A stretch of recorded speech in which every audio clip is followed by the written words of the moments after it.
All right, guys, Cue the Chaos. We are back. Happy St. Patrick's Day. Oh, I just wear my green. But we are about to watch episode 2 of season 16 of the Real Housewives of Atlanta. And we are going to come back to you with our thoughts, opinions, everything. So stay tuned. Okay, so we just watched part 1. Where they picked it up from the first episode at Shamia's birthday party. They're all in Shamia's great room area talking about... The solarium, dog. Very nice room. But talking about how Portia's upset with Drew because of the rumors going around with her and Dennis. And essentially, Portia broke the fourth wall and said she was more upset with Drew for wanting to film with Dennis behind her back. Which is weird. Why would you care? And set up a photo shoot for Go Naked Hair behind her back. What did you think? I think Portia wants that old thing back. I think Portia is missing the hot dog factory. And I think she wants to put some wieners in her buns. I don't even think it's that deep. I actually think Portia realized that going into this season, she didn't have Simon anymore. And she this is her storyline. So she was like, Drew, you can't steal my storyline. I can see that. I can see that. She didn't want her storyline stolen. No, I think she definitely still wanted Dennis to be around and be a part. He's familiar with filming. He's familiar with production. So it'd be an easy segue to bring him around her. And give her something. Give her something to talk about because they have a child together. Yeah. And, you know, even going back a little further, the last time we saw them together was on Portia's Family Matters where she was trying to fight his mom. So, like, that still is, like, unanswered. You gotta think, that's the last time we saw Portia on television. So, I think for her it was really deep, and I think that she was upset with Drew for being like, girl, you got Ralph, you can't have Dennis too. Pick a storyline. So pick a storyline. We'll wait and see what happens next. And then meanwhile, Angela's wig was looking dusty. Kelly was looking cute. Britt was serving facial expression in all the right moments. And I love how Kenya was still instigating and pushing the whole scene forward from the back corner of the couch. She was. Justice for Kenya Moore. She was like, so you think so?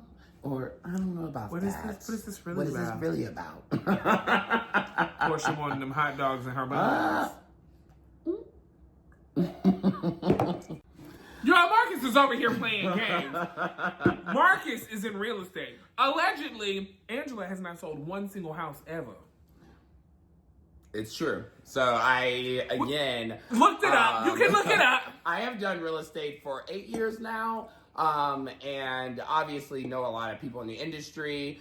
And the particular brokerage that Angela is with, myself and Alex know very well people that work there. And pretty much she just pays for her name to be there. So, hope it was money well spent. So I'm wondering what she made these millions from, because it clearly isn't selling these financial consulting, she said. Okay, I guess she was stealing somebody's money. This scene with Angela, y'all, I hope it get better for her, because I'm gonna say this, just looking at it from the outside, it's hard to watch. You can tell they're totally coaching her through the scene with her daughter and her husband there. It's not natural. It's not natural. Telling her to talk about it. The conversation's not flowing natural. It's not. It's if you're new to this group, why are you just talking about Portia and Drew to your daughter? Like, you've been around here since season 1. Like, it's just not flowing. No. It's not flowing. But your house is cute. The house is cute. The house is cute, and that black confessional number is cute. It is cute. I like it. So I do too. There's some pluses. So we just watched the scene with Portia and Kenya at the restaurant catching up. Where they looked super cute. Looked amazing. 10 out of 10. And Portia's basically explaining to Kenya about her struggles with the relationship and the red flags she saw before she had to file for divorce. And all I could think about in that scene is, I need to know what Kenya's thinking. Where was Kenya's interviews? Because that's where didn't get a Kenya confessional. Because, bitch, you know, like, let me tell you. First of all, Kenya's a shady bitch because Kenya knew she was that fifth wife. Kenya wanted y'all to know that she was that fifth wife. So Kenya was like, You're a fourth wave? Girl, can I clock that? But yes. I love it. No, it was a great scene. What was missing is exactly like Alex said, is Kenya's opinion on the situation, because she's known Portia for so long. She can give commentary not only to the Simon situation, but also to the Dennis situation, you know. I do think it was interesting that, you know, Portia basically said she wanted Dennis not to film with Drew because she wants to protect their family. The growth that they've had. She definitely just wants to monitor what he's saying. Mm-hmm. So it's going to be interesting to see how that plays out throughout the rest of the season. Because you know those Housewives producers are real tricky and will get you talking. They will. You won't even know. Hot mic moments. Mm-hmm. Very true. Very true. Mm-hmm. Britt Edie is indeed an insurance fraud hoe. Britt, baby, the pictures don't lie. Baby, why are we... The stack of money... This is all the boob push-ups. All your photos. This is it. This is all. Britt, this is what you were selling. The nasally voice. Oh my God. I wanna have a baby. Girl, get you some Afrin. Get you some Nasal X. Get you a new nose. But let me say this. The inside of your house is gorgeous. The outside is very basic Atlanta. Basic. It's basic Atlanta. Mm-hmm. It's not that it's not nice. It's just basic Atlanta. It's basic. That house is in every subdivision. I didn't expect that from her. I expected I expected her to have a little more zhuzhed. I did too. And I can definitely tell your husband does not like being on camera. He totally loves you and he's doing it for you. So, you know. That was an interesting turn. I didn't expect that. I think based on the first episode, I really liked Britt. In this episode, I'm mid, right? I got my insurance license, Britt, if you need any employees. I'll take my titties up too, bitch. I will have them greased up a mile high with the nipple to the sky, okay? I guess you can be that agent. I'll be the receptionist. I'll answer the phone. I gotta go pee. All right, so what did we think about the Shamia scene with Shadina? I'm not surprised. I've already told you guys that they were going to do this whole thing with Shamia all season, because since Shamia is the star and they want you to like Shamia, they're going to first pull at your heartstrings. Mm-hmm. So you're going to get all of this. They're going to make you feel bad because Portia's not being a good friend and not being supportive, and then she's going to have all of these great moments. So I mean, I already see Shamia's storyline where it's going. Good for you, Shamia. But I guarantee you Shamia will be a 3-season housewife and she'll be gone. Damn, okay. Because when I think it comes to becoming hard, I think that's when she's going to just be like, it's not worth it. Yeah. And I mean, for the amount of wealth she has, she's just going to, I think, Adrienne Maloof and just be like, I'm good. Yeah, yeah. It was Vanderpump, I'm good. It was a very... Because all of the real wealth on Housewives always end up being like, it's not worth it. I'm good. Yeah. So I think she's going to be, I give her 3 seasons. And like I said, not because I don't like her, I just think something's going to happen and she's going to be like, it's okay. It's not going to be worth like it. Tanya Sam. I mean, anytime we get real wealth on Housewives, they do something crazy. And the real wealth is like, I'm sorry. Y'all want me to do this for 10 grand an episode? Yeah. No, thank you. Yeah. No, I mean, it was a great scene, though. I do love that she was able to like kind of discuss her pregnancy and ectopic pregnancy and the surrogacy. And it was just interesting to learn about that side of hers, which was great. I think Shadina was a star, though, because the fact that we've seen Shadina go from just being everybody's surrogate to now having a surrogacy. Shout out to Shadina. Amazing. I love that she was able to utilize her platform, able to utilize her connections to really like build herself some generational wealth, which is what they all talk about. So. And then the next scene was Britt going to Kelly's house and them having like a little kiki and kind of discussing, you know, Britt wanting to have a real wedding and Kelly's divorce. What did you think about that? They were cute. It was, I don't know, like I said, Britt and Kelly I think do very well on camera. Yeah. I like them together. I find myself being able to watch them and being intrigued enough to watch them. Yeah. I don't find myself tuning out. It's not hard to watch. The hardest thing about Britt is just her voice. But she can't help that. I understand. But like, I still like her. So I'm here for it. Like I said, I can watch them, and I feel like I'm just watching a new Housewives show. So yeah, it was a cute scene. I liked it. It was a cute scene. It was. I'm excited to see. And I love the fact that I know exactly where Kelly lives. Oh, Ooh, clock that. So the last two scenes of the episode was the workout scene with Drew, Angela, and Shamia, where Angela made it clear that she felt like Shamia was asking the questions for Portia and not really stating her own opinion.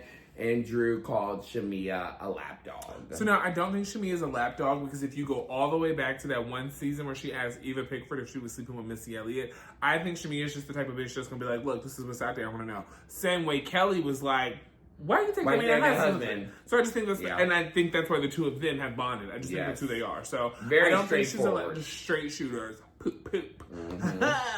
I think Angela's...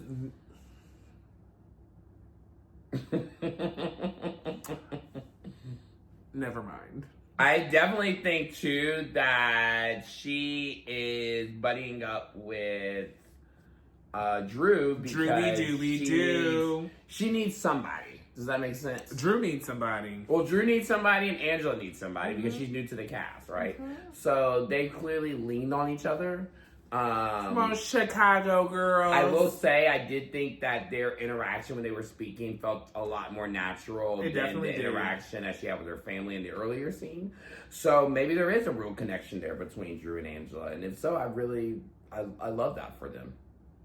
And in the second scene, obviously, we lean into which is at the end, which is Portia. Angela, why the hell all your wigs look so terrible? Your wig looks bad at the pool party or whatever it was at Shamia house. Your wigs look bad at the goddamn gym. Your wigs look bad at home. I'm sorry, that just popped in my head. Your wigs need fixing. Okay, well, it's the second episode. We're going to pray. If we get to episode 3, your wigs still look a mess, Angela. No, give her to episode 6. You know, because that's about 6 to 8 weeks of filming. Her confessional wig was cute, though. Her confessional, but that's black confessional. But that's what I'm saying. It's so like, think how far out they film confessionals. You know that. No, my show, we don't film it out that far. They're about to film new confessionals in 2 weeks, I heard. So for the end of the season. So you know they're going to talk about us. But no, so yeah, the last scene that we saw was Portia, Dennis, and the Rolls Royce. Because the real gag is that scene in the Rolls Royce. It was interesting. Different side of Portia definitely came out. I think Portia definitely puts on for the cameras. That was clear. Yeah. That hot mic scene was real interesting. Yeah. Bravo's doing a big one with this season of Atlanta so far. I'm not gonna lie. I thought this season was gonna be a flop because of all that happens in the season finale. Yes. But maybe I'm wrong. Yeah. Maybe we're the rebooter. Are we the rebooter? No, I would say it was good. I love that they're breaking the fourth wall a lot. I love that Portia's just calling it what it is. No qualms into it, and also that we got a in the moment confessional right. The on the fly confessional, very season 1, season 2 of Atlanta. I always think right about in the bathroom. I always think about when Sheree shifted Kim's wig a little bit that time outside of Fab. That's the restaurant they were at. Yeah. That is owned by Caroline's family. And they were doing all the OTS that night. And she was like, Lindsay Lohan dead. I don't even know why Lindsay Lohan dead here. And I was like, oh my God. I think the last time we got a on the fly confessional, which really wasn't season 2. Well, I'll say this. So remember season 10 reunion when Kim was leaving and they cornered Andy in the bathroom. Yes. And they cornered Andy in the bathroom. It was Andy, Kim, and Sheree. And they were talking about why they were so upset because they felt like all the girls attacked her. Even though it wasn't obviously it was a reunion, so it's a little bit different, you know. But I feel like that was the last time we really saw one of those type of on the spot reactions. So it's interesting to see her tonight, really them catch her in the moment and really get her opinion on everything. Mm-hmm. I don't know. The cry was giving kind of fake now after you get in the car and you was ready to cuss it and say it. Yeah, she was it was giving, not happy. It was giving Drew level acting. and Dennis also knew that Mike was hot, baby. He said, wait until these mic packs off, baby. You a pro now. She said, you a pro now. Portia is not having it. She was like, you are not about to be filming the scenes with another housewife. You're looking crazy. Crazy? Mm-hmm. Portia, you are looking crazy, girl. I will say, episode 3 I'm excited for. So we're going to get to see the Shamia, Angela beef off. We're also going to see And this is Drew. the prelude to the Kenya Brit drama. Yes. Which I think is episode 4 or 5. Yes. And then we're also obviously going to see, Drew go to Portia and try to have a conversation about wherever they stand. So I think the season is shaping up pretty good so far. I'm excited to see. I think the pacing is good. I feel a good flow. We're introduced to everybody now. So now we kind of know where all the players lie and we kind of know where all the friendships stand. So it'll be interesting to see kind of how the season plays out. Okay. I will say just one thing for me is I don't see where the Kenya Brit beef ended just based on what we've seen so far. It doesn't seem that deep. But, obviously, hopefully we're able to understand more. Because right now it seems fraud, ho. I mean, I wouldn't not say that. It seems very insurance fraud ho. But, I don't know. It does. But a beautiful insurance fraud ho. She's very pretty. Whose nasal passages are fucked up from either surgery or cocaine. Maybe.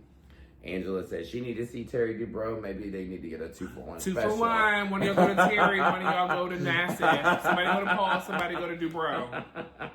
A botched doubleheader. Yes. If you guys need help making that happen, call me. I know people.